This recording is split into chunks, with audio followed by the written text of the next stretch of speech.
geral sobre o caso que vocês queiram comentar, falar sobre. Se não, vamos continuar.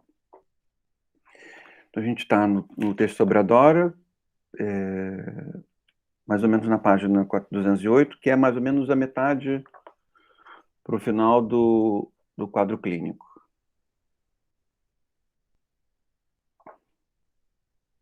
Se eu não estou enganado. Eu vou começar, vou pegar um trecho para a gente ir esquentando, e aí a gente começa a conversar sobre.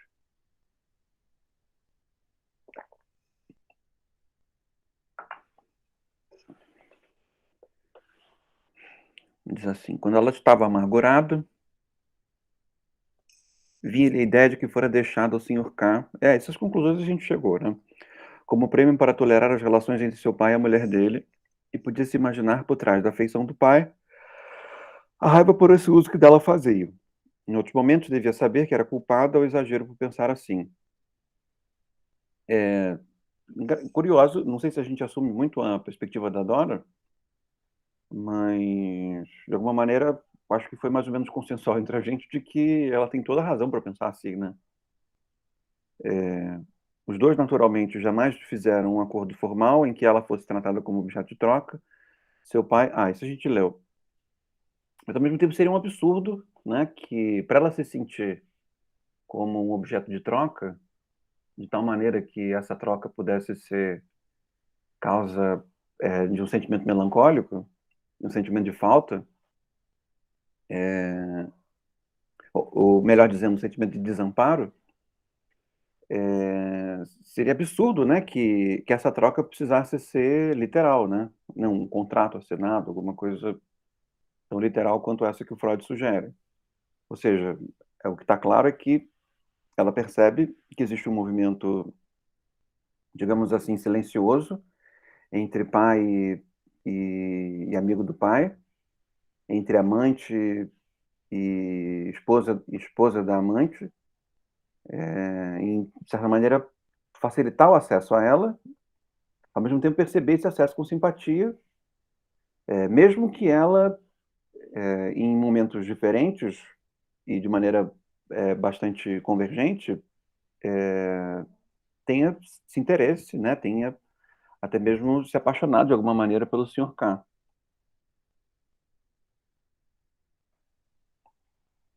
Esse não é o elemento problemático. O elemento problemático é que parece que ela tem razão para resistir a esse contexto, mesmo que seja mesmo que seja uma resistência inconsciente.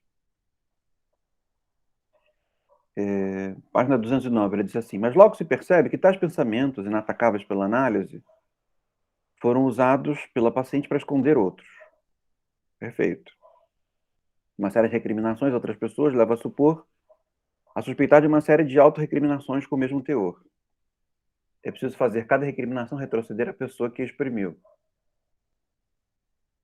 Também as recriminações de Dora ao pai tinham um forro, um enchimento do mesmo conteúdo, como mostrei especificamente. Ela estava certa em pensar que o pai não queria ter clareza sobre a conduta do Sr. K para com ela. Nesse sentido, parece mais consistente a análise do Freud. A fim de não ver perturbada sua relação com a senhora K, mas ela própria fizera o mesmo. Ela se tornara cúmplice dessa relação e rejeitara todos os indícios de sua verdadeira natureza. Acho que você pode concordar com essa frase, ao mesmo tempo discordar do elemento contextual da frase. Porque ela tem todos os indícios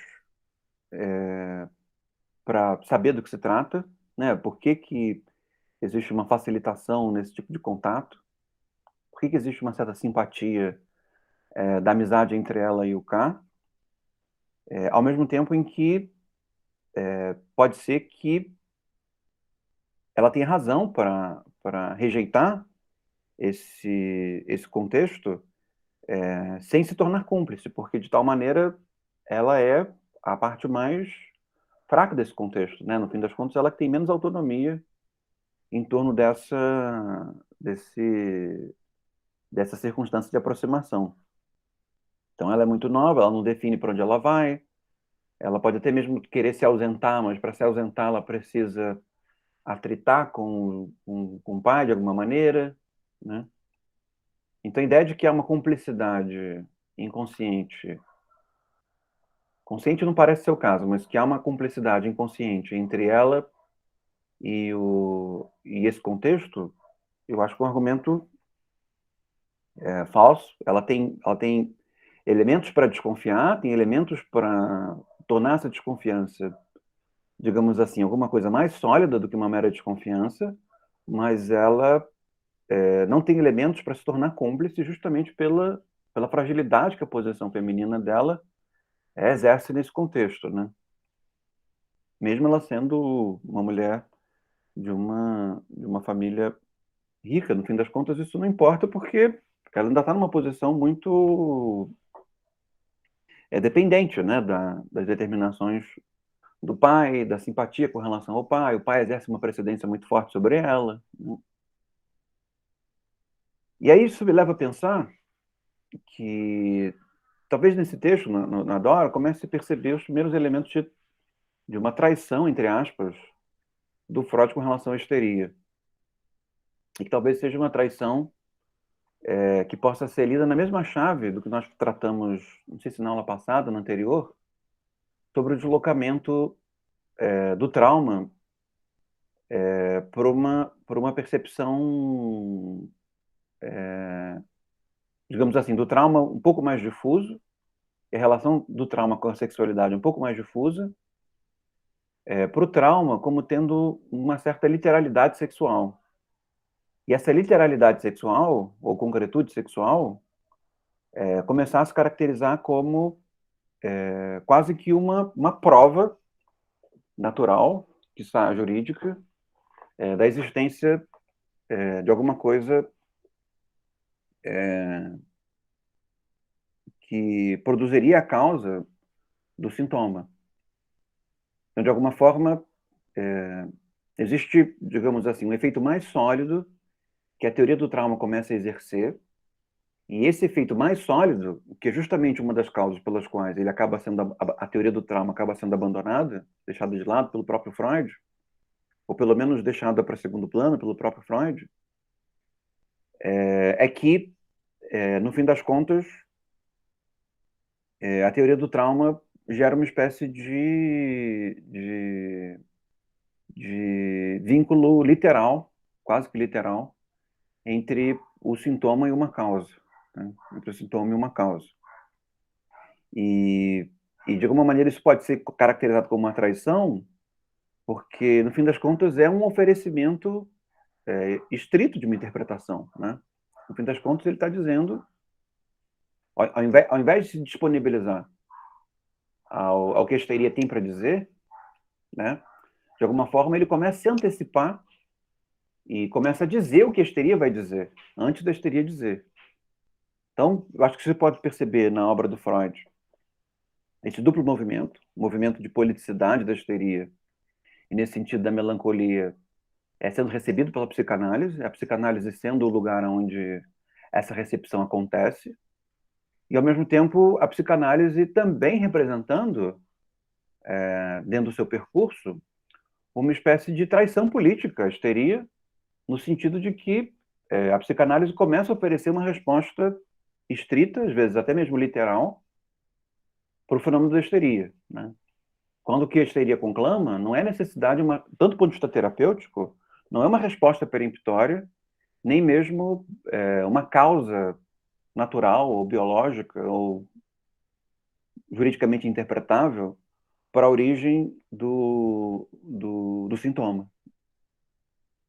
Então eu começo a perceber, e talvez o ânimo do Freud com a Dora denuncie isso às vezes, de que o Freud começa a desenvolver uma espécie de má vontade com a histeria. Não sei se vocês percebem isso, uma certa hostilidade com a histeria. Uma hostilidade até mesmo, nesse caso, não sei se com a histeria de maneira geral, mas nesse caso, uma hostilidade com a própria Dora.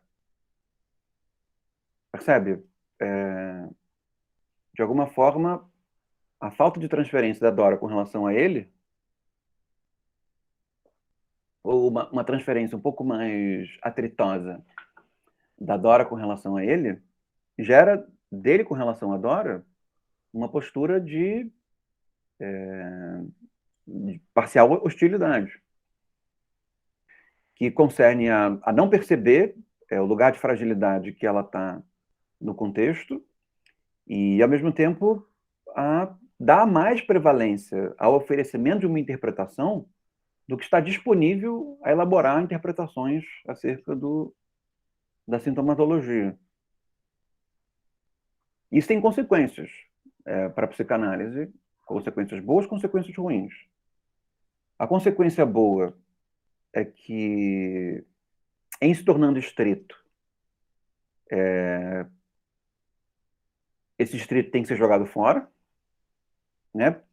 Digamos que a capacidade explicativa de uma teoria estrita, ao mesmo tempo em que é sedutora, por ser ter um mecanismo causal muito claro, também de se pegar ou jogar fora. Porque se o mecanismo causal ele é passível de desconfiança, a teoria inteira vai embora. Então, de certa maneira, eu percebo nesse texto um momento de inflexão no que diz respeito à psicanálise, em que a teoria do trauma começa a se tornar passível de desconfiança, justamente pela interpretação estrita que o Freud começa a oferecer acerca dela. O que faz com que a psicanálise comece a desenvolver uma abordagem mais próxima do trato imaginativo, do trato fantasioso. Então, eu não acho que esse percurso teria que ter acontecido, né? O fato dele ter acontecido dessa maneira tornou a psicanálise, digamos assim, novamente disponível, ou se não novamente, pelo menos inaugura uma preocupação forte da psicanálise, que é a questão da realidade psíquica, da imaginação, da fantasia. Isso é muito importante. Mas, ao mesmo tempo que isso acontece, o trauma não é resgatado, né? A teoria do trauma não é resgatada. Ela fica meio para escanteio, ela fica sempre meio no submundo, justamente por ela ter sido usada, num determinado momento, com um certo grau de literalidade acerca da ofensa sexual. E eu acho que a psicanálise perdeu muito, né? Alguns outros autores tentaram recuperar o trauma, mas não são Freud, né? Como, por exemplo, Otto Rank, que é um dos discípulos do Freud, escreveu um livro chamado Sobre o Trauma de Ter Nascido, que é uma interpretação meio exagerada do trauma, mas é uma interpretação do trauma. E há um outro discípulo do Freud, também de primeira geração, que é o Sándor Ferenczi, que é um húngaro, um psicanalista húngaro, foi muito importante, que ele manteve o trauma como uma ferramenta interpretativa mais próxima dos ensaios sobre a histeria, mais próxima do Breuer, da relação Breuer-Freud. Então é interessante perceber que, muito embora o trauma comece a entrar no pano de fundo do Freud, comece a entrar numa certa subsidiariedade da teoria do Freud, ele não desaparece na psicanálise, mas o fato do Freud ter feito a opção estrita, talvez até mesmo dogmática, de literalizar o elemento sexual na teoria do trauma, fez com que ele precisasse abandonar essa teoria do trauma, percebem? Pode falar, Rafael. Então, só para ver se eu entendi.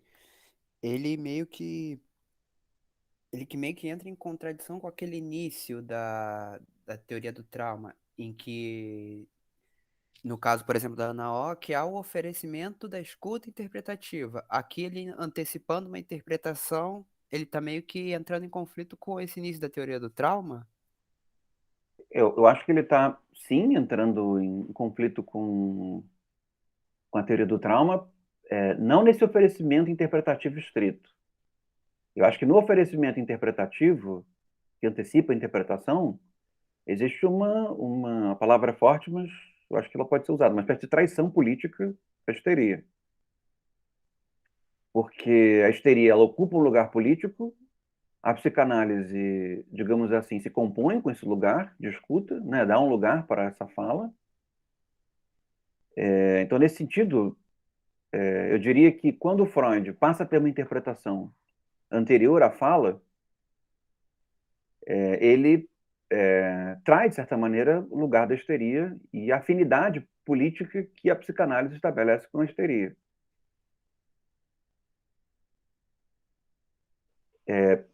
E aí, esse movimento, que é um movimento de oferecimento de interpretação, ao invés de disponibilidade interpretativa, tem um efeito danoso sobre a psicanálise, eu acho. Que é ter na teoria do trauma uma interpretação estrita e literal da sexualidade, que seria, digamos assim, o modo pelo qual essa traição foi feita, e, ao mesmo tempo, começa a indisponibilizar a teoria do trauma para os desenvolvimentos psicanalíticos. Né? Mas digamos que o movimento que eu vejo como inicialmente problemático é ter uma interpretação definitiva antes da escuta se estabelecer, propriamente dita. Isso eu vejo como uma traição. Como essa traição é feita? Né? O que é que está sendo pressuposto? Aí eu vou na direção do que você disse. É uma teoria do trauma em que o elemento da sexualidade é tomado de forma literal. Quase que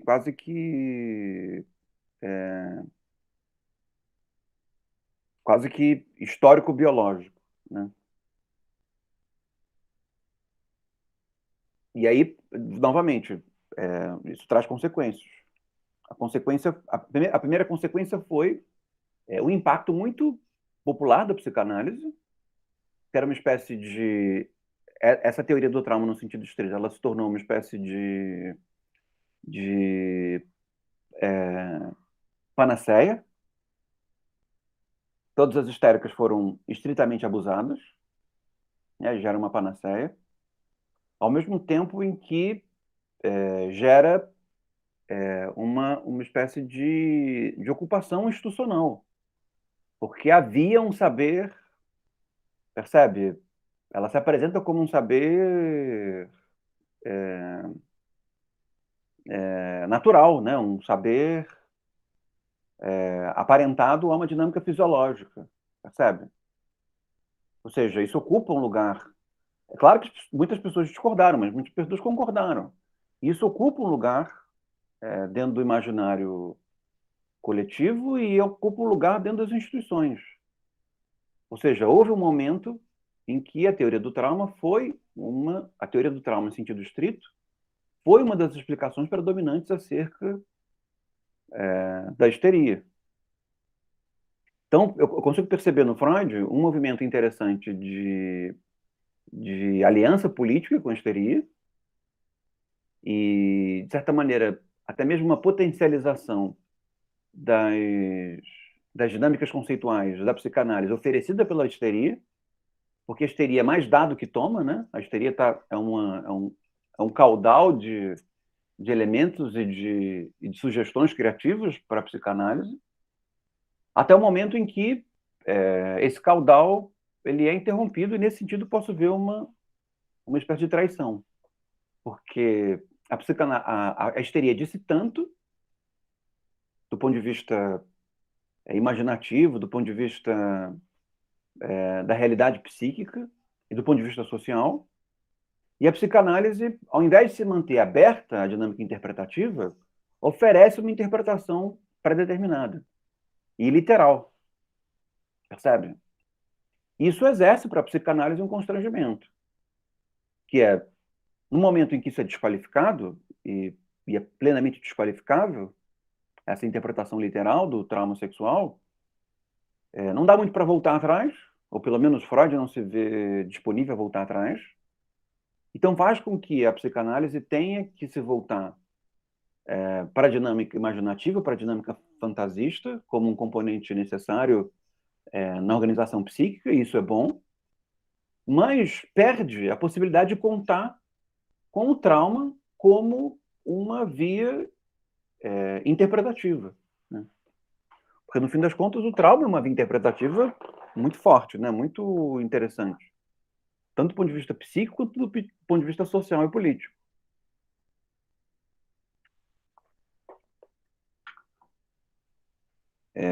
E um dos indícios dessa traição, a gente tem percebido, se é que a gente pode chamar assim, me parece ser essa hostilidade parcial do Freud com relação à Dora. Percebe? Ele não consegue ver a Dora bem, né? É interessante. A Dora não quer se mostrar, mas dá para entender por que ela não quer se mostrar também, né? Porque ele também não está querendo muito ver. Ou, se vocês não quiserem a metáfora da visão, usar a metáfora mais cabível para o contexto, ele não está muito interessado em escutar, né? Ele sabe mais ou menos o que ele quer encontrar na escuta e ele já tem uma interpretação para oferecer, né? Então vamos caminhar um pouco mais no texto e ver se essa minha hipótese interpretativa se mantém de pé. Aí ele diz assim na página 215. Recordei-me de ter visto e escutado na época em que estava na clínica de Charcot, e nas pessoas com mutismo histérico, a escrita tomava o lugar da fala. Elas escreviam de modo mais fácil, mais rápido e melhor que outras pessoas e do que antes. Portanto, a afonia permitiu a seguinte interpretação simbólica. Quando o homem amado estava longe, ela abandonava a fala, esta não tinha valor, pois ela não podia falar com ele. Já a escrita adquiria importância como o único meio de relacionar-se com o ausente.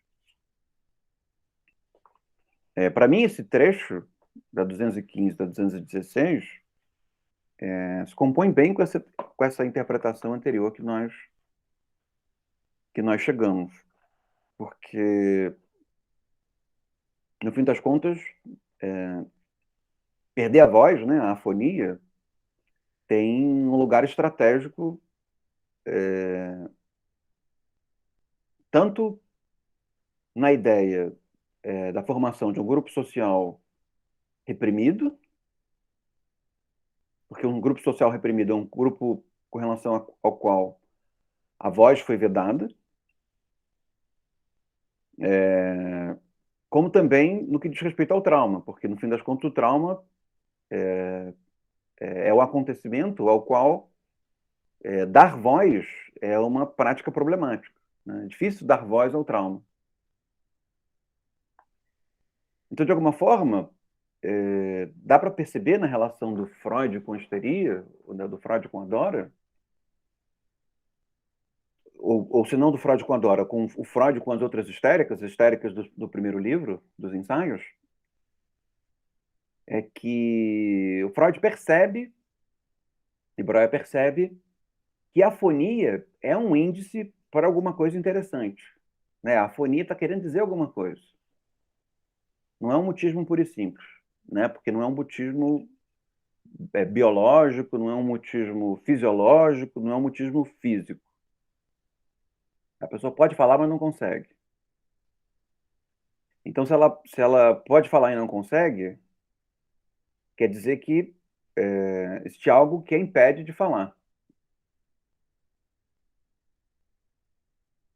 Então, nesse sentido, dá para perceber como que a histeria ela contorna essas dificuldades e fala por outras vias, né? Digamos que um dos modos pelos quais esse tipo de melancolia se comunica por formas alternativas de expressão, né? Mesmo quando fala, a fala não é propriamente uma fala comunicativa, né? Se vocês repararem bem, o Freud diz, né, que a histeria ela não é muito organizada na fala, ela falta muita coisa na narrativa, né?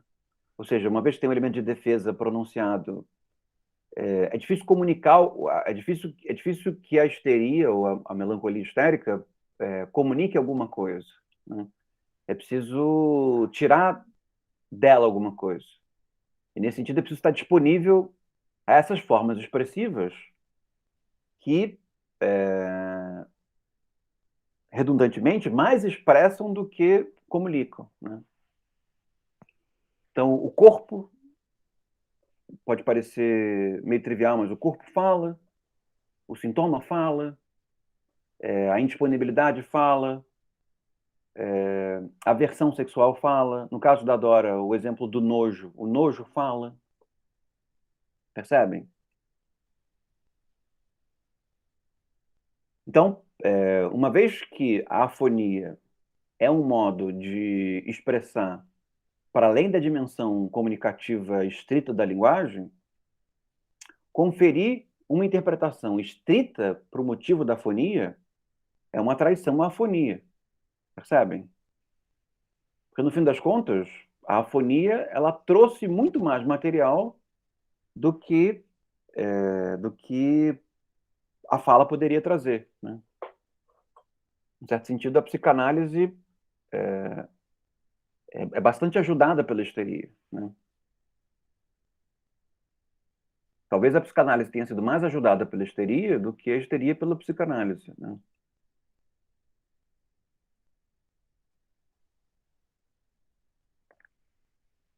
Mas pouco importa. O que importa aqui é que a afonia tem um lugar destacado. Então não é simplesmente evitar de falar, mas a voz não bastar mais, percebem? A voz não é suficientemente adaptada para dizer o sentido que precisa ser dito. Isso é muito forte dentro da, da posição de repressão política, né? Quem é reprimido politicamente tem a sua voz vedada e, ao mesmo tempo, falar nos termos que são permitidos não é suficiente. Né? É preciso expressar para além daqueles termos em que a fala é admitida. Ou seja, para expressar é preciso uma certa afonia, e não pode ser deliberadamente produzida. É muito comum se entrar em contatos parecidos com esses quando se fala digamos assim, da criatividade artística induzida por períodos de repressão.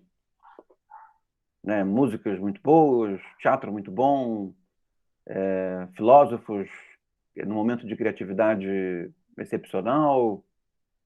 Não que a repressão fosse boa, mas de alguma maneira haver a repressão obrigou que esse amálgama reprimido se expressasse, ou seja, que ele fosse para além da dinâmica comunicativa da linguagem. Ele fosse capaz de expressar mais do que a linguagem, do ponto de vista comunicacional, é capaz de dizer. Né? Então, é o que faz com que a literatura fique boa, a música fique boa, os movimentos políticos fiquem audaciosos, né? A comunicação com a via pública se torne mais audaciosa, mais interessante. Então, esses são os significados que orbitam em torno do tema da afonia. Acho que a gente pode refazer o percurso da, da obsolescência, da obsolescência induzida pelo erro da teoria do trauma a partir dessa traição à posição afônica. De certa maneira, o Freud se irrita com a afonia da Dora, né? E o contexto da Dora não é suficiente para evitar essa falta para evitar essa hostilidade, né?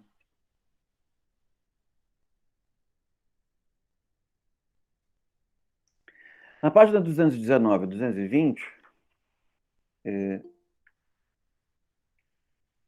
na página 219 e 220, tem outro ponto bastante importante para a gente discutir. Eu vou ler para vocês e depois a gente conversa. Diz assim, na 220. Depois eu volto a 219, que é a nota que eu quero. Primeiramente, o sintoma não é um hóspede bem-vindo na vida psíquica. Tem tudo contra ele e, por isso, desaparece facilmente por si mesmo, por influência do tempo, segundo as aparências. No princípio, não tem utilidade na casa da psique, mas muitas vezes chega a encontrar uma secundariamente. Alguma corrente psíquica acha cômodo servir-se do sintoma e, desse modo, ele obtém uma função secundária e permanece como que ancorado na psique. Quem deseja curar o doente depara, surpreso, com uma grande resistência que lhe mostra que a intenção de livrar-se do sofrimento não é realmente séria. Aí vou para a nota. A nota ele diz assim: depois levei em conta os fatos de maneira melhor, introduzindo a distinção de benefício.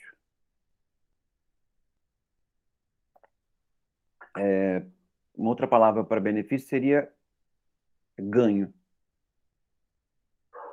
Nota 27. Na minha edição, nota 27.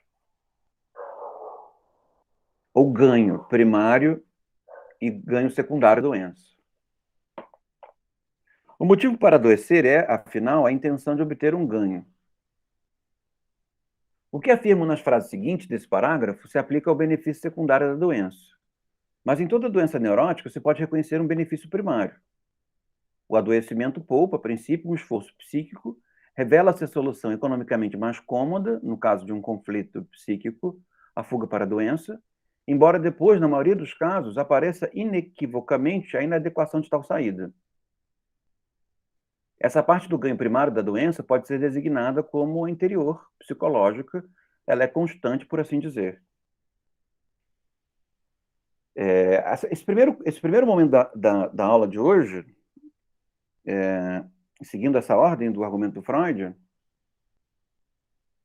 concerniu a caracterizar, digamos assim, os efeitos danosos de uma certa hostilidade que ele passa a desenvolver em o que diz respeito à histeria, tendo como consequência dessa hostilidade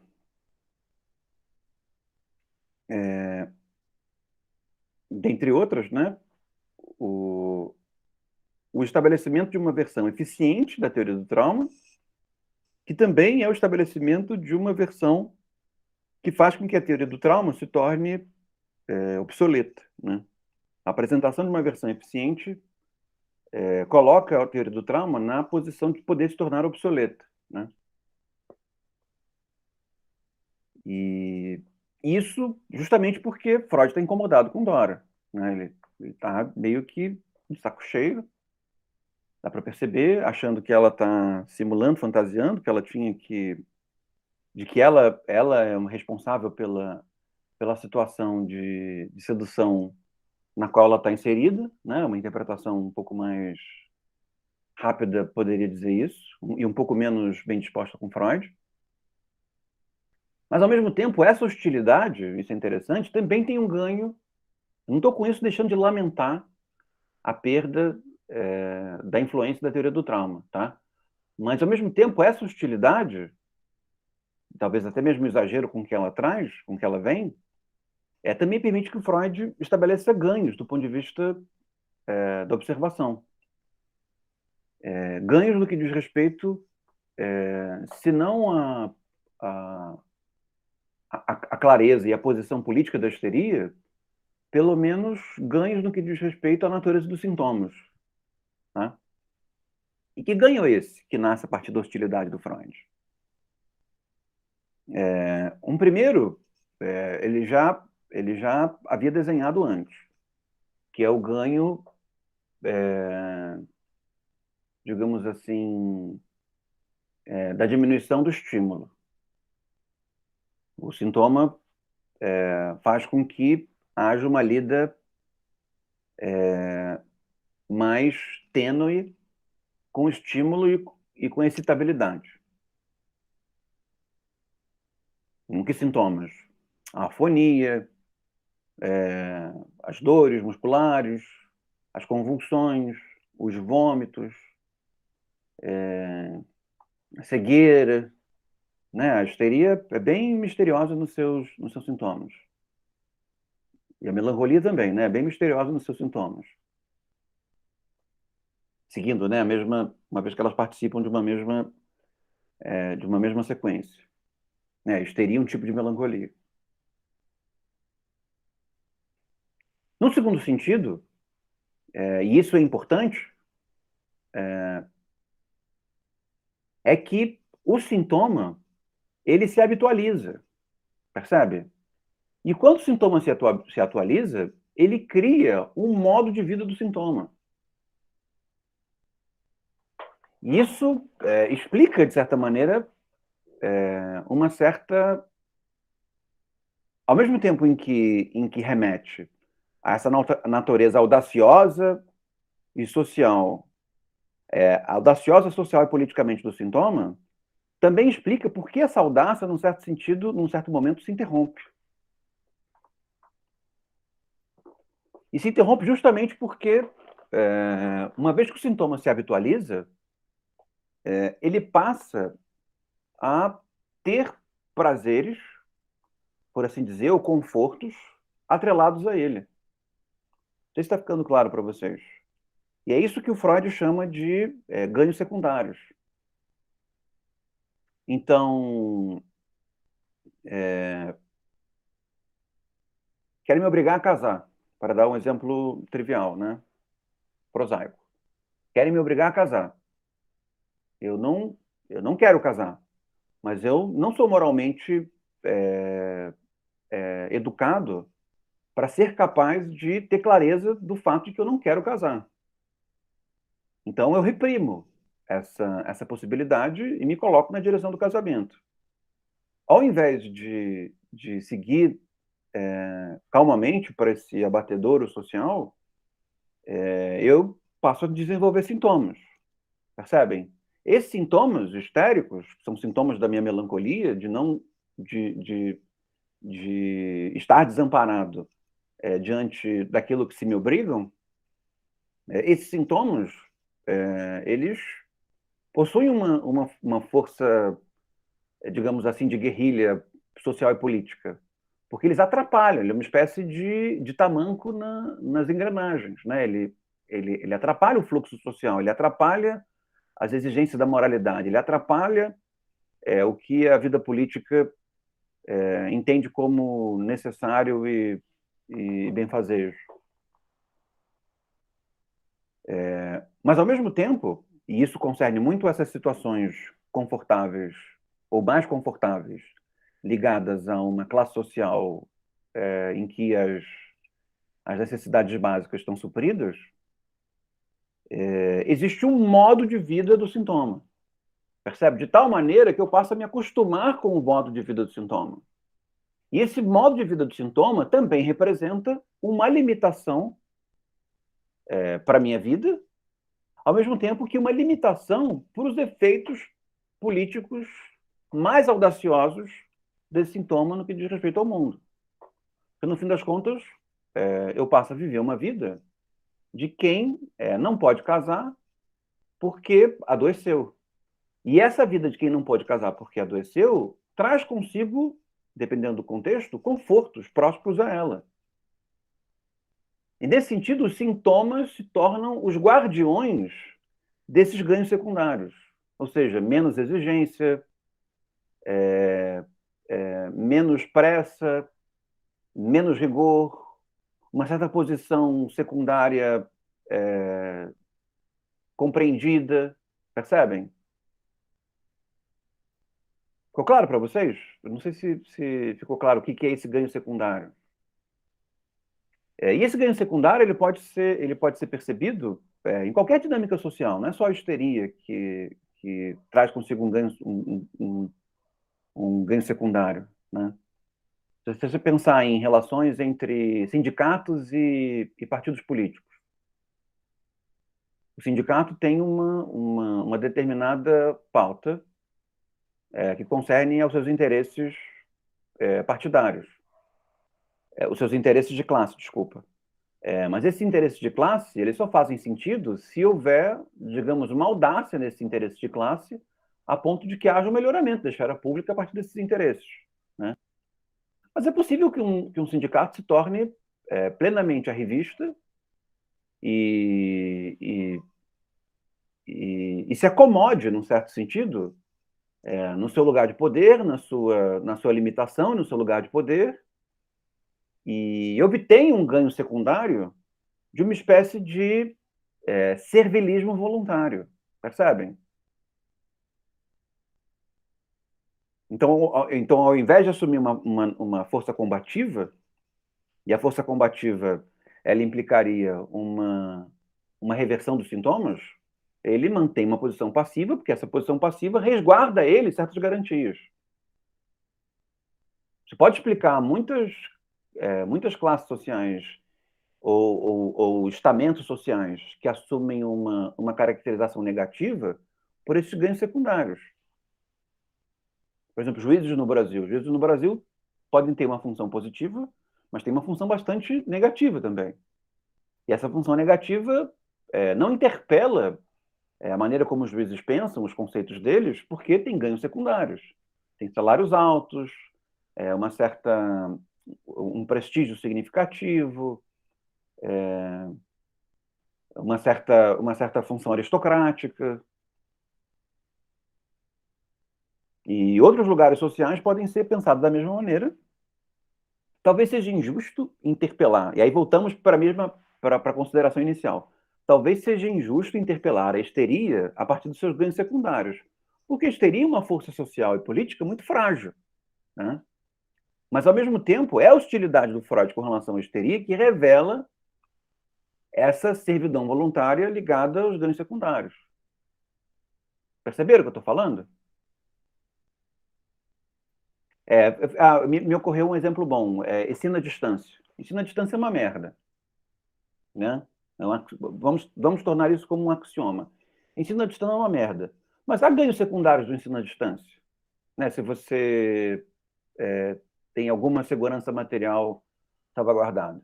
Você fica em casa, você dorme, você vê suas séries, você não precisa pegar ônibus, não precisa pegar metrô. Você não ocupa a esfera pública, percebe? Ocupa pela internet, que é uma maneira bastante, digamos assim, deletéria de ocupação da esfera pública. Você faz lá você descarrega a sua raiva numa caixa de comentários ou algum tipo de debate pelo Facebook. Isso é muito pouco, né? No fim das contas, a participação na esfera pública, ela é uma participação que demanda um investimento corporal.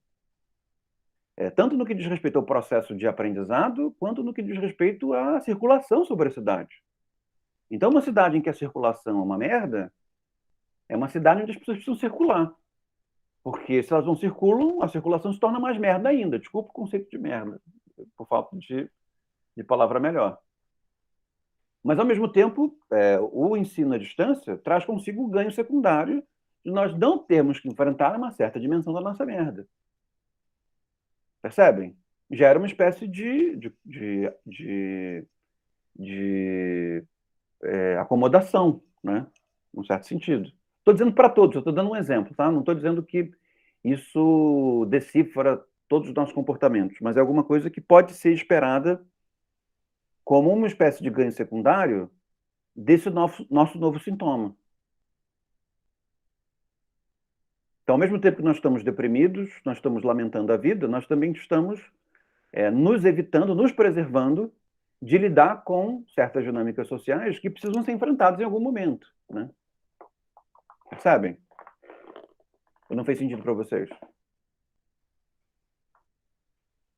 Faz sentido sim.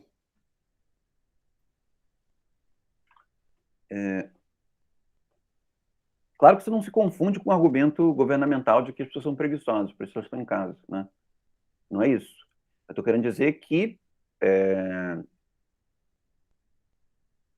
no que diz respeito a um exemplo, então vocês restringam bem o campo de aplicação desse exemplo, é que posturas defensivas trazem consigo, e o sintoma, uma postura defensiva, trazem consigo ganhos secundários. Um sintoma, uma doença, ela é ruim, mas dentro do ruim dela, ela produz ilhas de bom, que são ilhas que fazem com que a posição sintomática não queira sair da posição sintomática. Entenderam agora? Talvez, eu acho que eu falei mais claro agora. Ou não? Ficou mais confuso do que antes. Então, esqueça o que eu falei agora e pense na outra coisa. Pensei em um outro exemplo que talvez possa ajudar vocês. Quando você quebra um braço e você tem movimentos limitados e você não quer fazer fisioterapia. Você já aprendeu a fazer as coisas com aquele braço limitado.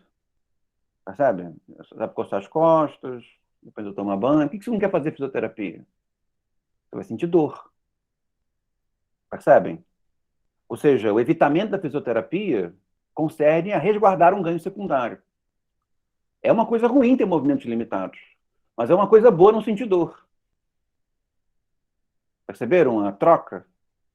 Então, em função de não sentir alguma coisa ruim, existe uma espécie de aliança com uma coisa muito pior.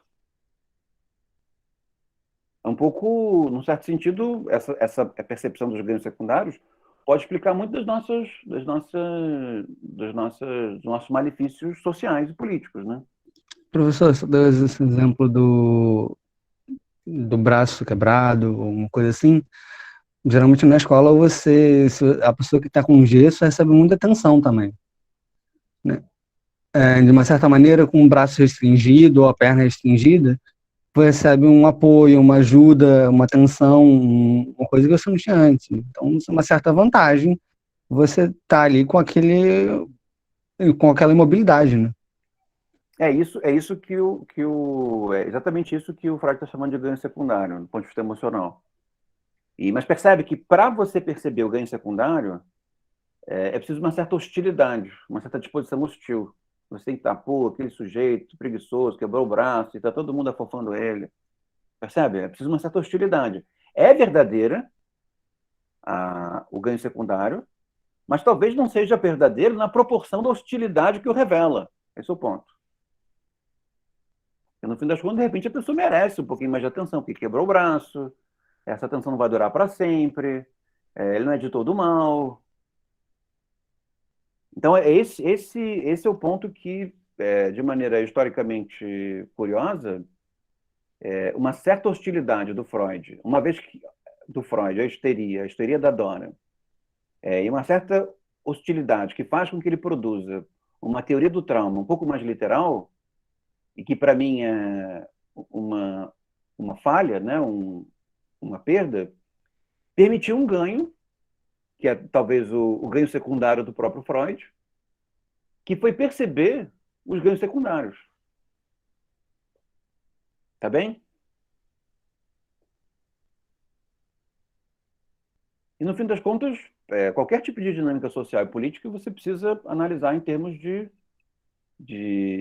hábitos e ganhos secundários desse hábito, de tal maneira que a comparação entre os hábitos e os ganhos secundários vão te fazer concluir se faz sentido remodelar esses hábitos, né? Remodelar essas instituições. Porque se os ganhos secundários forem muito bons, eles nem são mais secundários, eles passam a ser virtudes. Percebem? Pensando na contenção da agressividade, né? Pensando assim de maneira meio trivial, a testosterona faz os machos agressivos. Mas nós aprendemos a lidar com essa agressividade. Isso é alguma coisa ruim. Mas nós temos ganhos com relação à limitação da agressividade. A gente passa a ter parceiros, passa a ter amigos, passa a ter trabalhos, passa a ter, né, lugares comuns. Esse ganho secundário, ele é tão bom que não é um ganho secundário. No fim da conta, ele é um ganho primário, uma virtude. Né? Tá entendendo a diferença entre uma coisa e outra? Então tá. Ele faz uma síntese na página 221 sobre o porquê o ganho secundário é tão perigoso. Né? Aí ele diz assim, porque a doença se torna a única arma para afirmar-se na vida. Né? O sintoma, a doença, se torna a única arma para afirmar-se na vida. Ao invés de desenvolver outras maneiras de se afirmar na vida, o sintoma se torna a única maneira de se afirmar na vida. Isso pode ser uma crítica à histeria de uma posição de hostilidade que contextualmente não faz muito sentido, mas que do ponto de vista investigativo faz.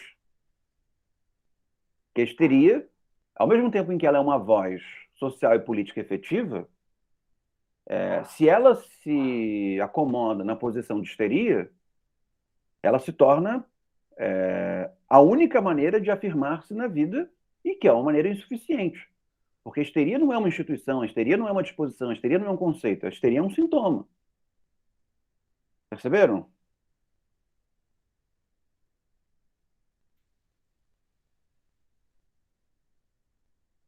Então é interessante perceber como que essa ambiguidade dos afetos no Freud, no que diz respeito aos fenômenos ou sintomas, permite também ganhos primários e secundários no que diz respeito ao que ele vê, né? Essa hostilidade pode ser ruim, principalmente para a nossa sensibilidade, em que nós estamos percebendo que ele está sendo meio escroto com a Dora, ao mesmo tempo em que tem coisas importantes sendo vistas, talvez contextualmente desproporcionais, mas coisas importantes sendo vistas no que diz respeito à presença social e política da histeria ou da melancolia, né?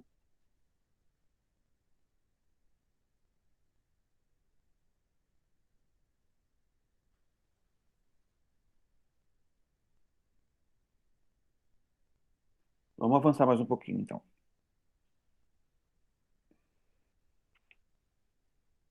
Ele diz assim, na página 224.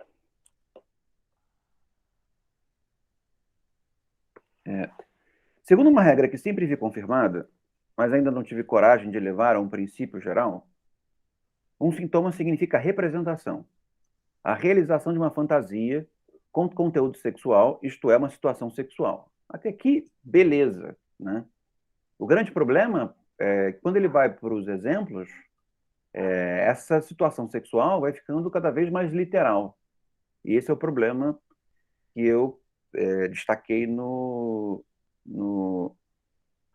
comentários anteriores. Isso não quer dizer que o próprio Freud não veja como problemático o próprio uso dele excessivamente literal da sexualidade em alguns momentos, né?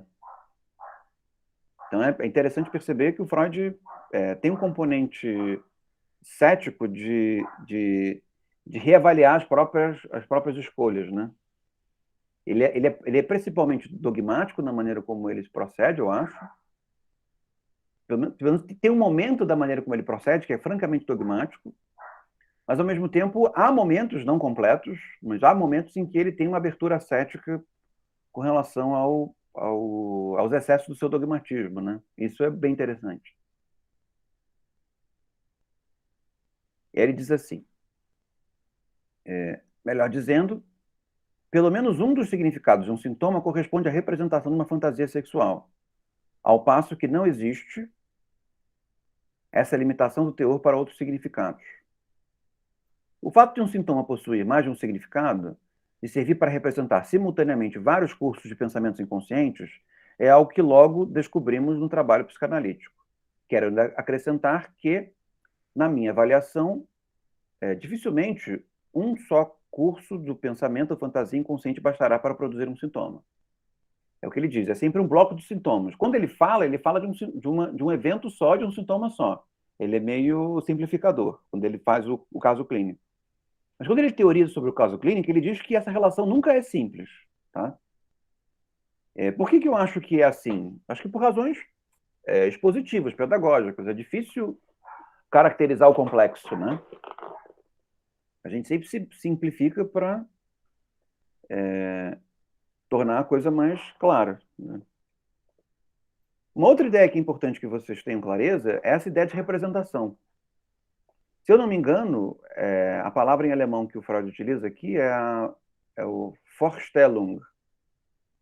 E essa é uma palavra muito importante para o século XVIII, para o século XIX, para o século XX, para o âmbito da política, para o âmbito do psiquismo, para o âmbito da cognição, para o âmbito teatral, tá? Digamos que a modernidade, ela tem um dos seus eixos principais na ideia de representação. O que significa isso? Significa que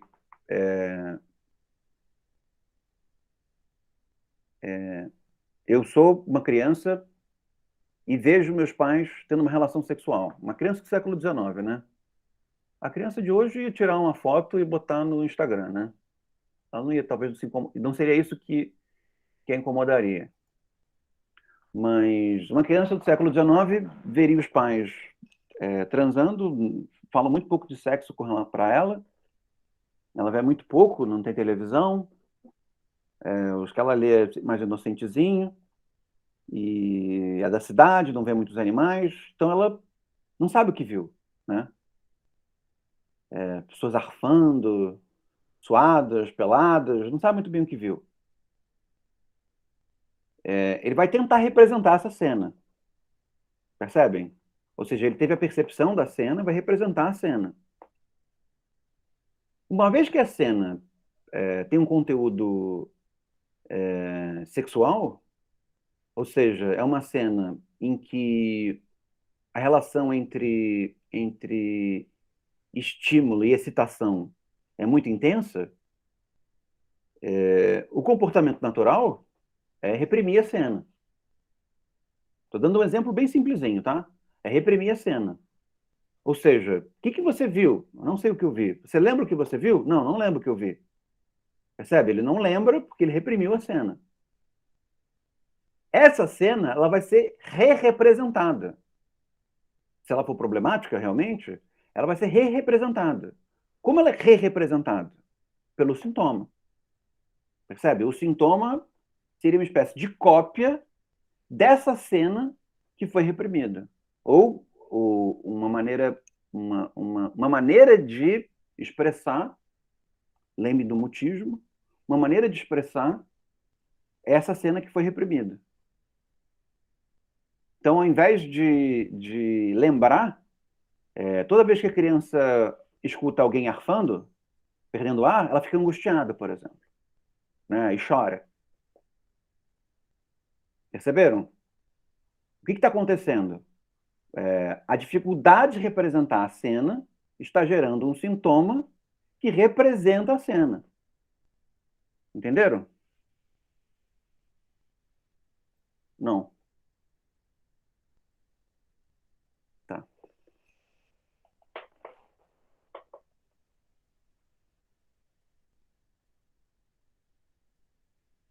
Na página 224 a 225, essas questões de representação aparecem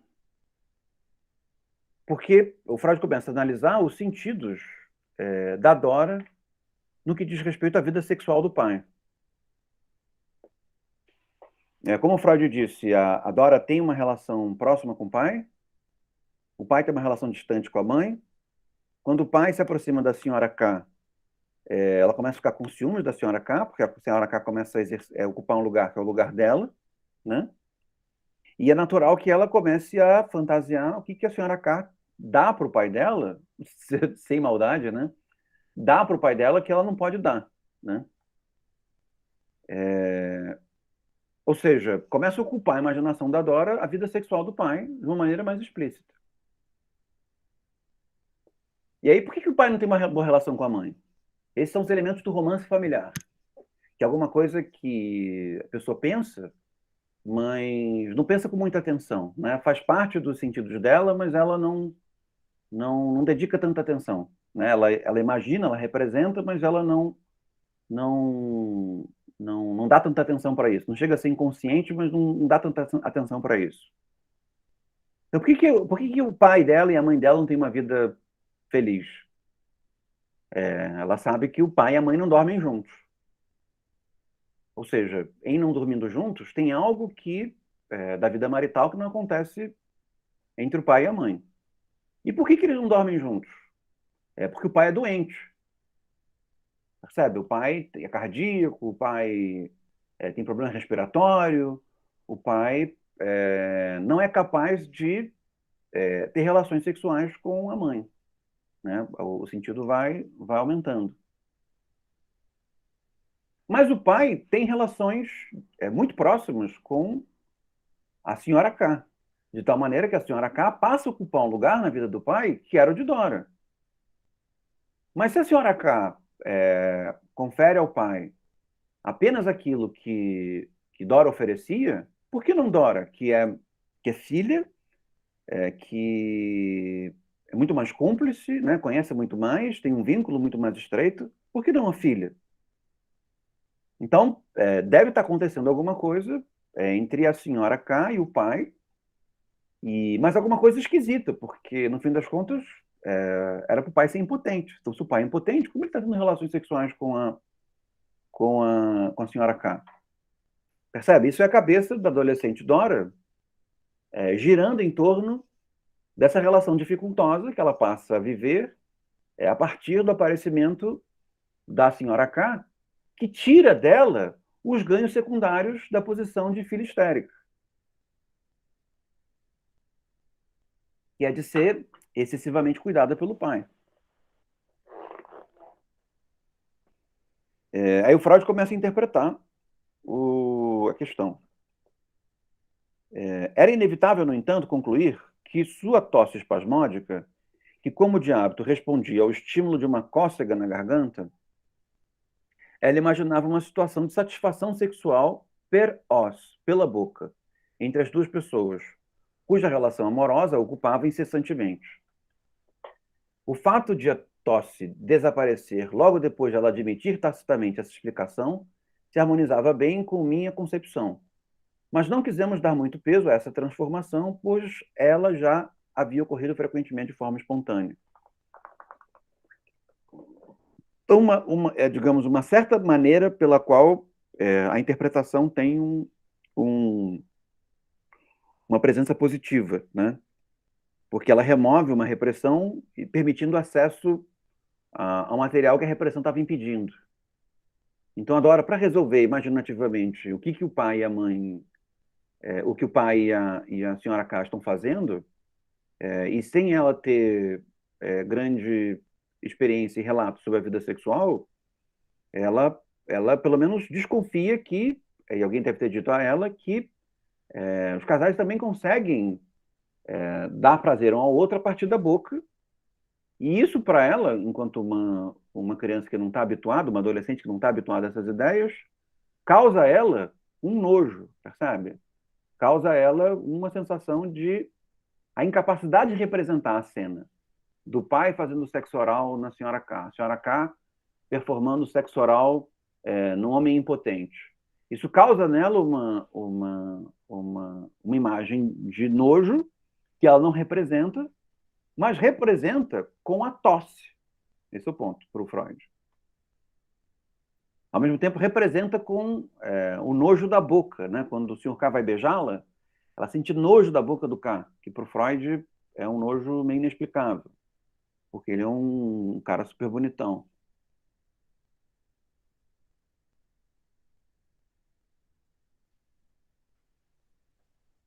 Foi bem até aqui? Estou entendendo o mecanismo pelo qual Freud está interpretando? E, digamos, os elementos positivos dessa interpretação?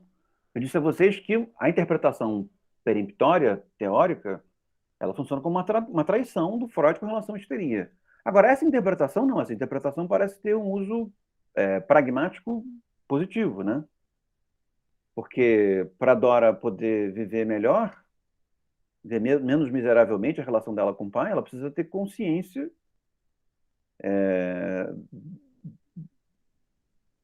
de uma causa possível do sofrimento dela, né? De maneira ela partir para outra, viver outra coisa na vida dela. Não ficar presa nesses ganhos secundários que ela perdeu. De alguma maneira, se tornar uma mulher mais livre do que ela era antes, né? Em certo sentido, evidentemente que a liberdade ela é limitada pelo contexto, mas parece que no contexto em que ela vive, ela pode ser mais livre do que ela é, né? E alguma coisa que ela evita. Porque, sem querer parafrasear o velho Sartre, a liberdade tem um custo. A liberdade pode ser prazerosa, mas a liberdade traz um custo, traz um risco, né? Dentre outros, o risco das relações interpessoais. Jamais corremos o risco de estragar uma garota inocente quando também no inconsciente. Isso é um elemento que eu acho que remete a alguma hostilidade do Freud com relação à Dora e à histeria nesse momento da trajetória psicanalítica dele, filosófica dele. Ele diz assim: jamais corremos o risco de estragar uma garota inocente. Quando também no inconsciente não há conhecimento dos processos sexuais, também não se produz nenhum sintoma. Se encontramos histeria, já não se pode falar de inocência do espírito, no sentido que entendem pais e educadores. Essa palavra inocência remete a uma hostilidade.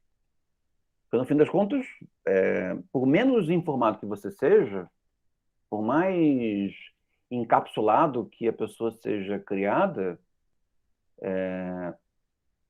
vai percebendo indícios da sexualidade do mundo, né?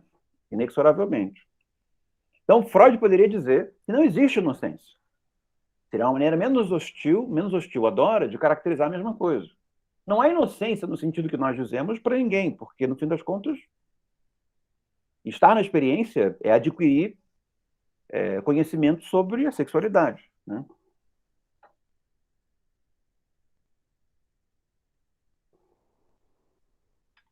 Mesmo que esse conhecimento possa ser um conhecimento fantasioso, um conhecimento arbitrário, né, como cegonhas ou coisas assim, mas, de toda maneira,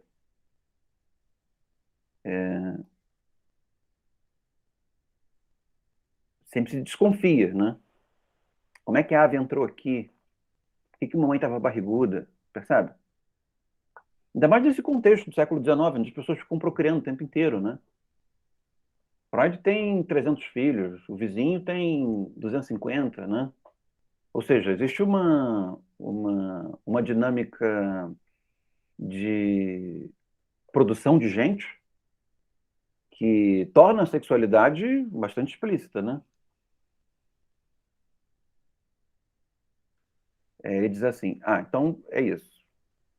Então acho que esse trechinho pode ser lido de maneira meio sintomatológica acerca da hostilidade que tem um ganho epistemológico, mas ao mesmo tempo tem uma perda também epistemológica na teoria do Freud, me parece, na trajetória teórica do Freud. Aí ele diz, na página 229, cada um de nós ultrapassa um tanto em sua vida sexual, ora aqui, ora ali, os estreitos limites traçados para o que é normal. Esse é um ponto já bastante positivo do Freud no que diz respeito a, não a histeria, mas a sexualidade, e ao mesmo tempo um ponto muito interessante no que diz respeito a uma certa admissibilidade da transgressão sexual. Porque a sexualidade no século XIX, ela no começo do século XX, mesmo para nós em alguns contextos, ela é entendida de maneira muito restrita e normalizada, né? De tal maneira que só algumas maneiras específicas de transar são entendidas como maneiras corretas, saudáveis, boas, né? E o Freud vai numa direção contrária. Ele julga que existe uma naturalidade muito forte da perversão, de tal maneira que a própria distinção entre normalidade e perversão é uma diferença contextual. Depende de onde você está.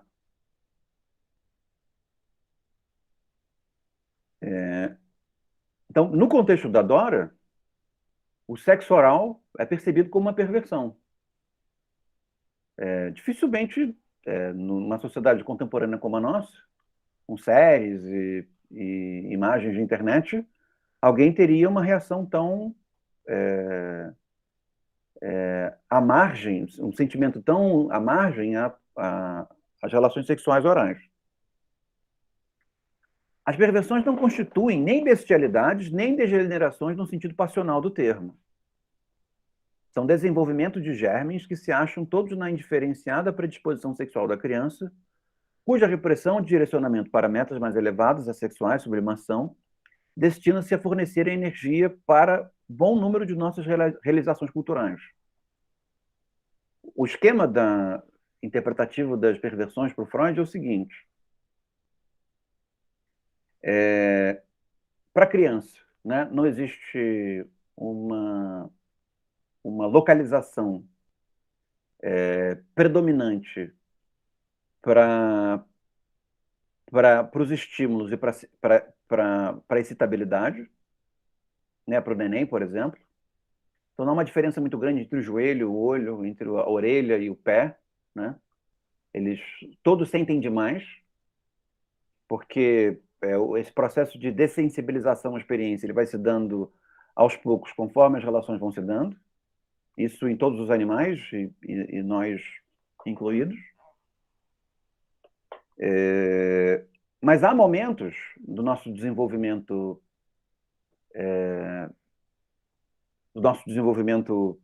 psicossexual, o nosso desenvolvimento mental, em que as conjunturas relacionadas à sobrevivência tornam regiões do nosso corpo especialmente estimuláveis, especialmente excitáveis, né? O melhor exemplo é a boca para o neném. Porque se o bebê não come, ele vai morrer, né? Então, tudo que ele tem que saber é lidar com os estímulos no corpo inteiro, mas os estímulos mais importantes que ele tem para sentir são aqueles relacionados à boca, né? E o Freud vai dizendo que, conforme a maturidade vai se dando, desse bebê que vai se desenvolvendo, essa concentração ela vai estabelecendo uma concorrência, né? Então, a boca, o ânus, né? Porque se você come, você tem que defecar em algum momento, né? A defecação ela tem uma relação com o mundo, porque da mesma maneira que o choro agride, o bebê consegue perceber os estímulos negativos que as fezes representam no mundo, né? Ninguém fica feliz e sorrindo quando está, a não ser uma pessoa muito doida, né? Quando está limpando cocô. E depois a genitália, né? Os órgãos sexuais no sentido mais estreito. Então, o que o Freud diz é que, conforme o desenvolvimento vai se dando, a predominância da excitabilidade, isso começa a marcar com relação ao aparecimento da puberdade, vai começando a se concentrar nos órgãos genitais, né? Ou seja, os órgãos genitais se tornam a ser a parte mais sensível, né? Ou, se vocês quiserem, as zonas erógenas começam a ser as partes mais sensíveis do corpo, ou seja, mais facilmente disponíveis a estímulos, né? Ou seja, mais excitáveis. Ou seja, nós já aprendemos a lidar bem com a luz, aprendemos a lidar bem com o calor, aprendemos a lidar bem com o frio, aprendemos a lidar bem com o ruído, mas nada é tão estimulante do ponto de vista da nossa sensibilidade quanto estímulos nas regiões do nosso corpo que são mais sensíveis e acabam nos produzindo excitação, acabam estando relacionados à sexualidade. Então, o que é a perversão? Né, o Freud dá uma definição para ela. E isso é interessante na trajetória filosófica do Freud, porque ele utiliza uma série de conceitos que são conceitos que estão presentes na história da humanidade há bastante tempo e confere definições mais apropriadas, mais depuradas para eles. Não mais apropriadas, mas depuradas, né? Que participam da trajetória do conceito, mas, ao mesmo tempo, dão uma função investigativa mais determinada para essa noção. A melancolia é uma delas, a histeria é outra delas, a perversão é outra delas, né? Os gregos já falavam de melancolia, os gregos já falavam de histeria, os gregos já falavam de perversão, mas não queriam dizer, de maneira estrita, aquilo que o Freud está dizendo, né? Então, como ele define a perversão? Que seria essas condutas sexuais que causariam contextualmente uma espécie de escândalo, anormalidade. São essas práticas que geram satisfação, mas que não estão diretamente ligadas a essas regiões estimuláveis comuns em todo mundo. Esse é o ponto. Tá? Então, uma satisfação sexual em que a predominância não é a genitália. Isso é, digamos, uma definição simples de perversão. E aí, continuando aqui, ficou claro isso para vocês? Ou ficou obscuro?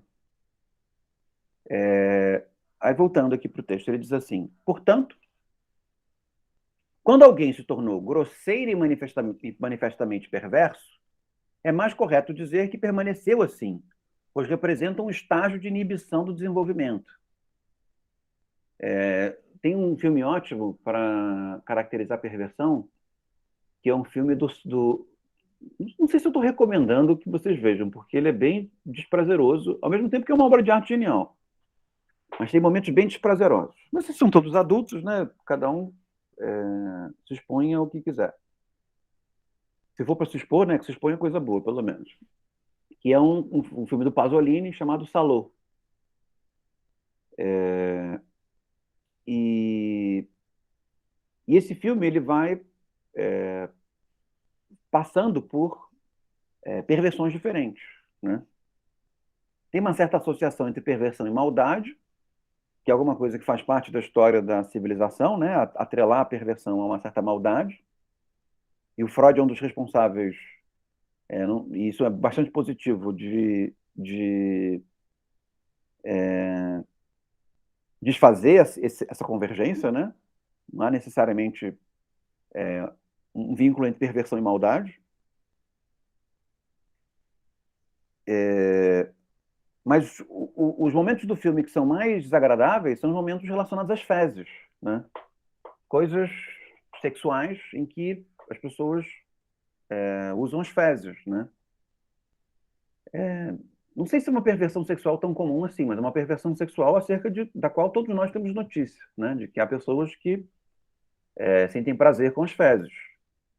E aí, o argumento do Freud é bem interessante, dizendo que as pessoas não adquirem elas não adquirem a disponibilidade a sentirem prazer sexual com as fezes dos outros ou com as próprias fezes.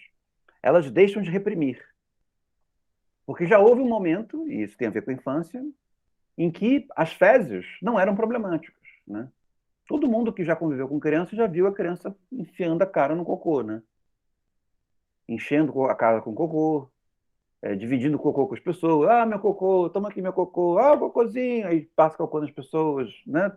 Não sei se é só a minha vivência com crianças que dizem que mostra que crianças são seres bem cocosísticos. Mas, mas que é de vocês também. Então, pessoas que se sentem, digamos assim, confortáveis com as fezes, adquirem esse conforto por hábito. Agora, pessoas que sentem satisfação sexual com as fezes não adquiriram isso por hábito, segundo Freud. E essa é uma tese bastante forte e que permanece vigente, né? Para muita gente. É o fato de que esse tipo de conforto não desapareceu. Ou seja, já houve um momento em que havia satisfação com as fezes, e essa satisfação não foi reprimida em privilégio de um determinado órgão sexual, uma região do corpo, né? Tá claro para vocês? Então, por isso que ele diz isso. Então, o que é grosseiramente perverso? Grosseiramente perverso é alguém que tem práticas sexuais que são muito estranhas para o contexto, né? Não quer dizer que seja mal, não quer dizer que seja pecaminoso, né? Mas quer dizer que quando as pessoas entram em contato com ela, as pessoas ficam meio escandalizadas, porque sai do núcleo mais habitual da excitabilidade. Aí ele diz, é mais correto dizer que essa pessoa permaneceu assim.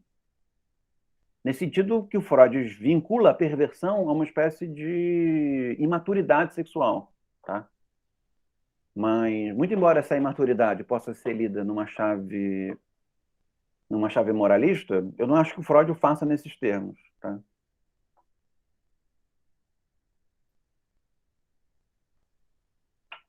E aí ele diz, os psiconeuróticos são todos indivíduos com tendências perversas bem marcadas, mas reprimidas no curso do desenvolvimento e tornadas inconscientes. As psiconeuroses são, por assim dizer, o negativo das perversões.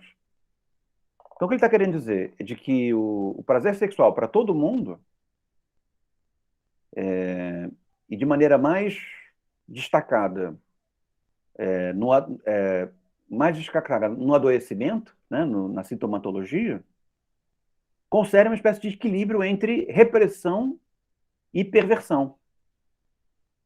Percebe? Reprimir perversões infantis, privilegiando regiões corporais mais habituais, no que diz respeito aos estímulos, como as genitálios, ou o contrário, né? Menos excitabilidade nas genitálios e mais disponibilidade ao prazer meio que disperso no corpo, né? É muito comum na teoria do Freud, na trajetória do Freud, o apontamento, até mesmo a denúncia, de uma certa incompreensão do Freud acerca da sexualidade feminina, né? Porque, no fim das contas, o Freud, no que diz respeito à sexualidade feminina, ele tem, digamos assim, escorregões normalizadores, né? Mas, ao mesmo tempo, ele oferece muitos elementos de interpretação da sexualidade feminina. Uma delas seria, primeiro, um descompasso entre a sexualidade feminina e a masculina. Elas seriam diferentes. Mas, se você a interpreta das duas maneiras, fica parecendo que uma coisa é perversão para um e é perversão para o outro, né? Então, no fim das contas, é preciso perceber a sexualidade nas suas especificidades, uma vez que a relação com as genitálias ou com o corpo é diferente, dependendo do gênero que se assume, né? E essa discussão, hoje em dia, é uma discussão super bem acesa e interessantíssima, principalmente em função da maior presença do corpo trans, né, na vida comum. O corpo trans coloca uma série de questões acerca da perversão, não no sentido moral, mas no sentido do tipo de predominância com relação à excitabilidade e ao mesmo tempo, a falta de previsibilidade ou a falta de exigibilidade, uma previsibilidade acerca do comportamento sexual, né? Acho que nós estamos, evidentemente, com reações bastante reacionárias nessa direção, mas tem muitos debates interessantíssimos nesses termos, e as pessoas têm vivido também com mais liberdade, com mais audácia, os seus próprios desejos, né? Isso é muito interessante do ponto de vista político também, eu acho. Nisso, se vocês repararem nos nossos debates contemporâneos em torno da esfera pública, boa parte dele é pautado numa certa exigência de normalidade sexual. Não sei se vocês já repararam, né? Homofobia, transfobia, misoginia, né? As mulheres manifestando desejos sexuais mais marcados sendo hostilizadas. Então, muito embora esse assunto seja a normalização, a vontade de normalização seja um assunto muito velho, né, esse moralismo seja um assunto muito velho, os efeitos deletérios sejam muito velhos, para nós eles são muito presentes e talvez sejam um dos eixos da disputa política contemporânea, né? Parece que existe uma série de penduricalhos, mas parece que o eixo da política contemporânea concerne pode o Estado defender uma forma de sexualidade ou não? Pode o Estado promover uma forma de sexualidade normalizada ou não, né? De certa maneira, existe uma certa maneira de compreender que diz que sim, mas uma certa maneira de compreender, a qual eu sou muito mais simpático, que diz que não, né? O que o Estado pode fazer é oferecer mecanismos interpretativos para que as pessoas lidem da melhor maneira possível com suas próprias escolhas, né? Mas que o Estado não deve fomentar um desejo específico. E por que esse debate é um debate que é conclamado por grupos mais à extrema-direita?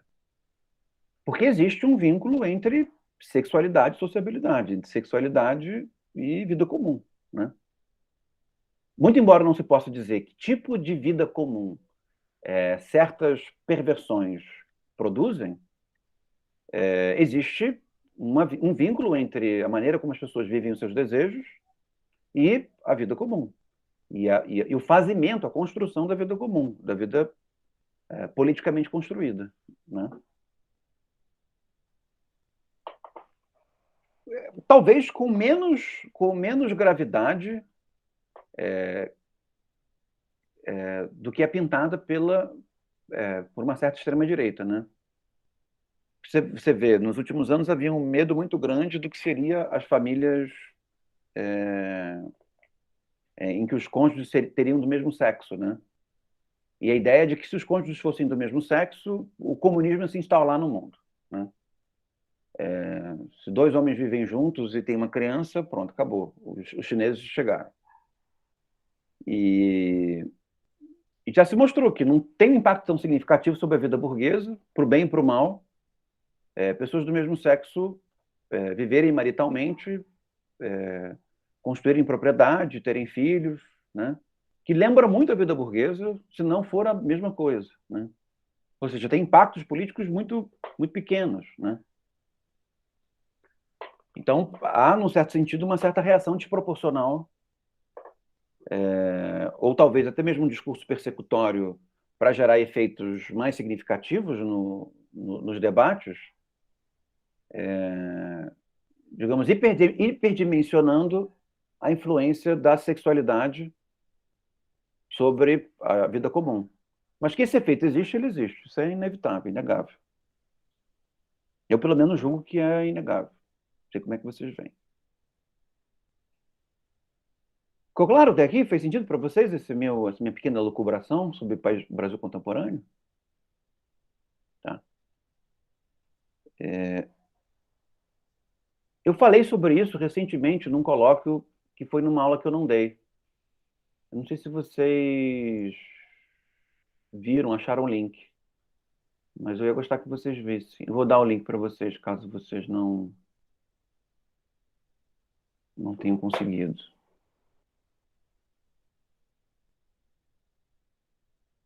Eu avisei um pouco antes da aula.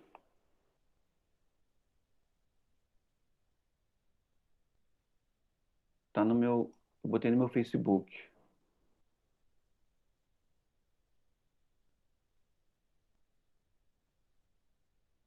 Cadê? Ah, droga.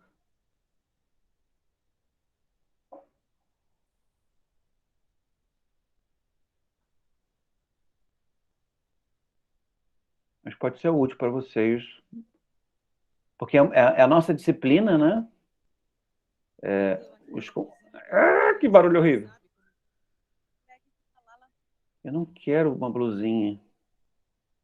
É a nossa discussão um pouco aplicada ao nosso país,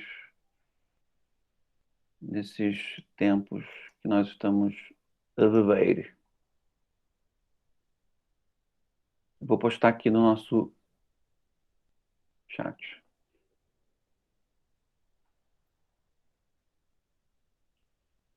Dê uma olhadinha, que vai ser bom.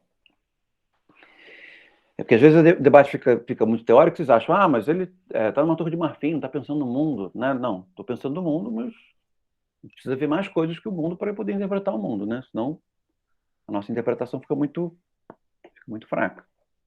Acaba não explicando nada.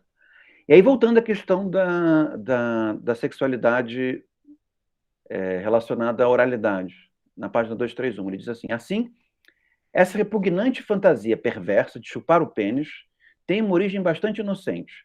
É a modificação do que se pode chamar de impressão pré-histórica de mamar no peito da mãe ou ama de leite, que habitualmente é reavivada pelo contato com crianças que são amamentadas. É claro que ele diz de um jeito que parece meio chocante, né? Ele não está dizendo que as crianças que estão mamando estão chupando um pênis. ou de que as pessoas, quando vão chupar um pênis, acham que estão mamando, percebe? Mas existe um tipo de excitabilidade que é, digamos assim, expressiva, que tem o seu marco inicial nessa dependência exclusiva da sucção para viver, né? É natural que a excitabilidade esteja concentrada ali, né? Mas, ao mesmo tempo, o Freud também tem um mundo para conquistar, né? Ele, às vezes, constrói umas frases meio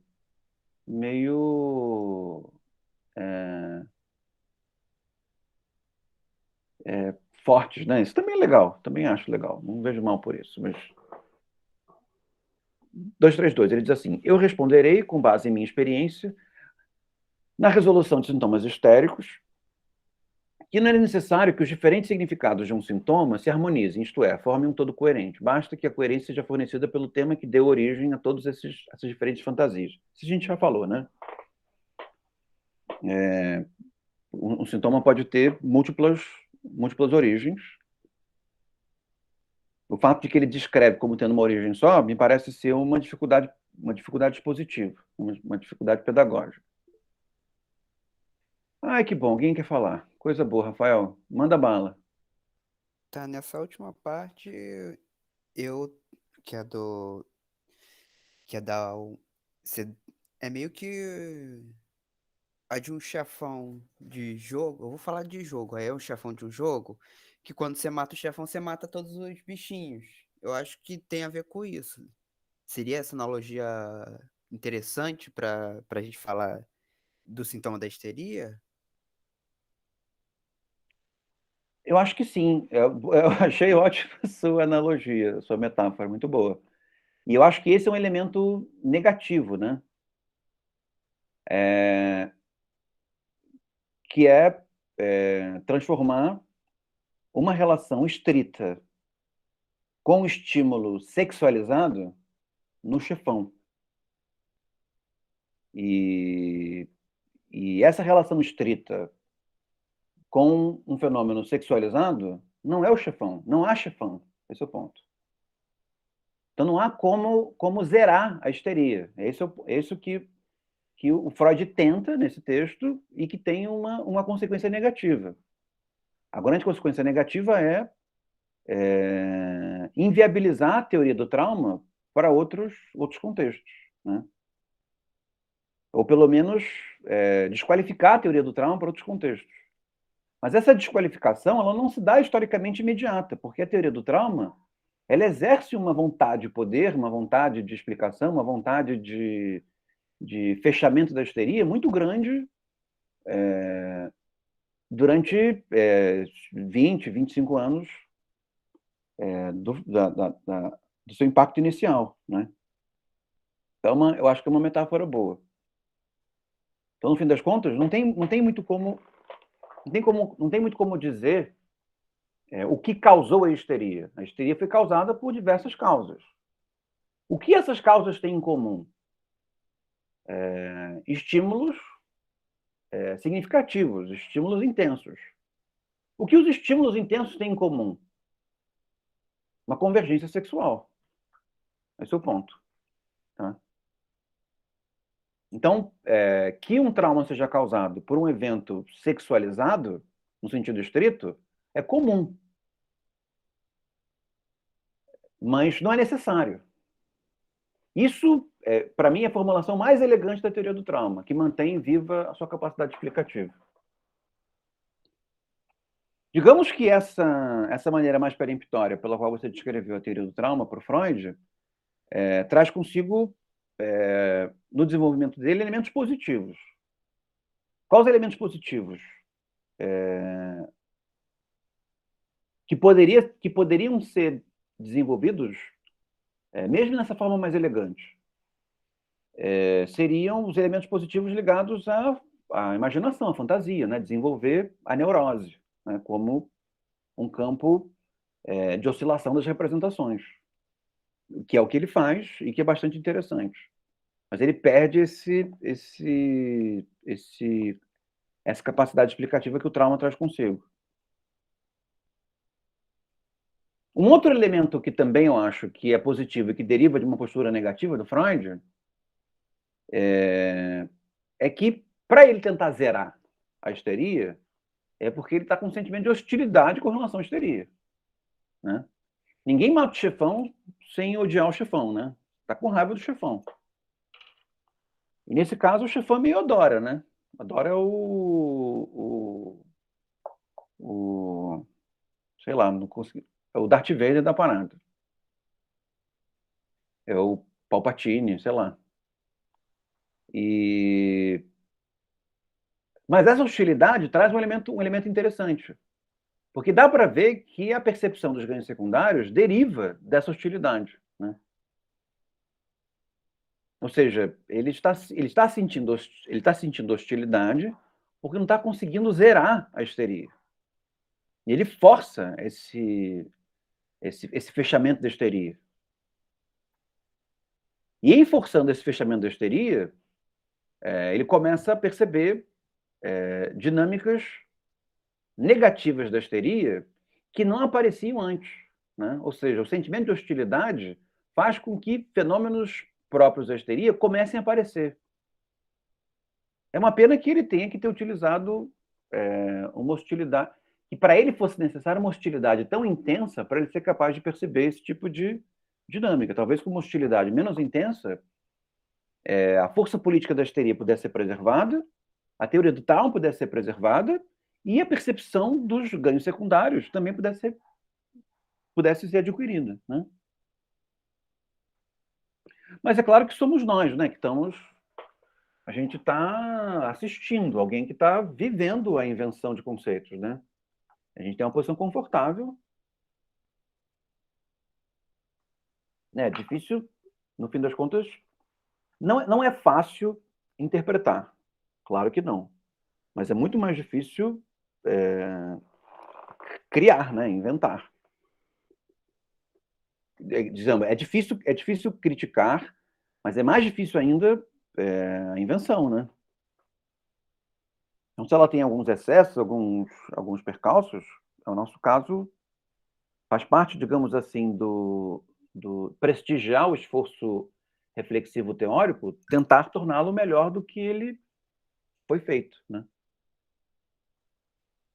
Aí, continuando, na página 233, ele diz assim, na análise de Dora, a incessante repetição dos mesmos pensamentos sobre a relação do pai com a senhora K ofereceu oportunidade para outras explicações importantes. E aí ele vai para a questão dos sentimentos opostos.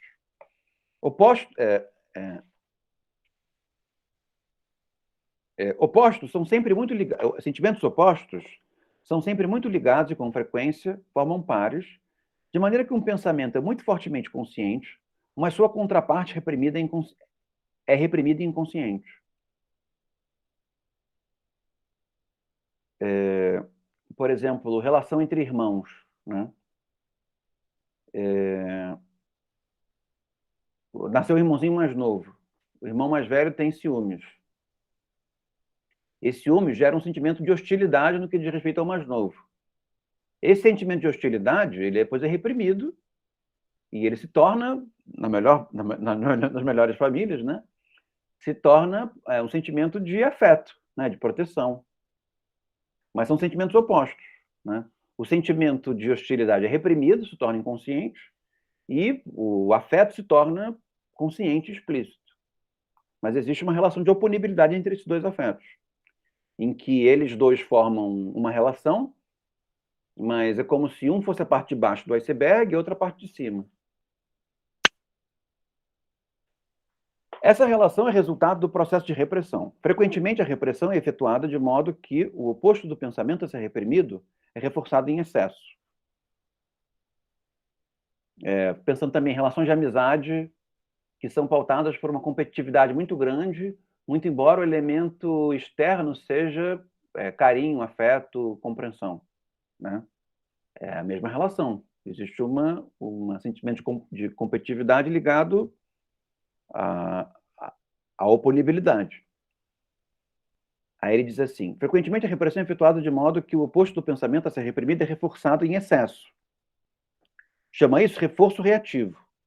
E é o pensamento que se afirma com intensidade excessiva na consciência, mostrando-se indissolúvel com um preconceito chamado pensamento reativo. Os dois pensamentos se comportam, um em relação ao outro, mais ou menos como as agulhas de um par de agulhas astáticas. Com determinado excesso de intensidade, o pensamento reativo também na repressão daquele condenável, mas ele próprio é amortecido e fica imune ao trabalho do pensamento consciente. O caminho para tirar o reforço do pensamento forte em demasia é tornar consciente o seu oposto reprimido. Então, a maneira para amenizar esse reforço reativo da parte do pensamento que foi reprimida é tornar consciente o mecanismo reprimido, o pensamento reprimido. Então, se tem competitividade, entrar em contato com a competitividade, né? Com esse sentimento reprimido de competitividade, a ponto de que ele se amenize. E haja uma, digamos assim, uma harmonização entre esses opostos. Em alguns momentos, essa harmonização pode significar até mesmo o fim do afeto, né? Que alguns afetos são baseados justamente nessa oponibilidade pouco harmônica, né? Muito comum. Apliquemos isso ao exemplo que Dora nos oferece, inicialmente com a hipótese de que a origem de sua preocupação compulsiva com o relacionamento entre o pai e a senhora K era desconhecida dela mesma, porque estava no inconsciente, ou seja, ela tinha uma preocupação gigantesca da relação entre o pai e a senhora K, e ela não percebia que era justamente pelo fato de que ela queria estar ocupando o lugar da senhora K. Não o lugar sexual, né, que causa ojeriza a ela, mas o lugar nos afetos do pai, né?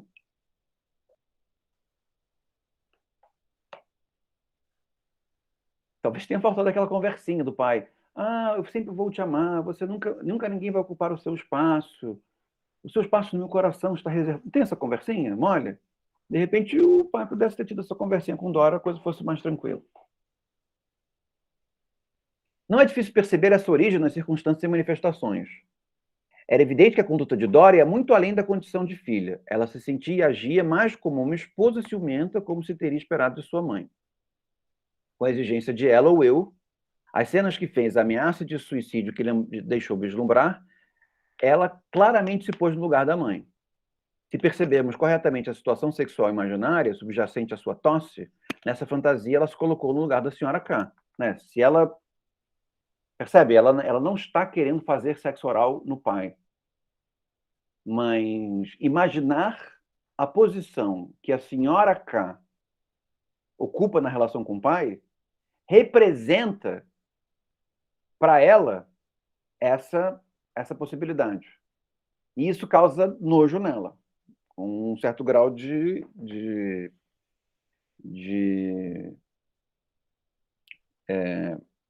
razão, né? Portanto, ela se identificava com as duas mulheres amadas pelo pai, a anterior e a de agora, a mãe e agora. Né? A mãe rejeitada e a senhora K recebida. É natural concluir que sua afeição pelo pai era maior do que ela sabia ou admitiria, que era apaixonada pelo pai.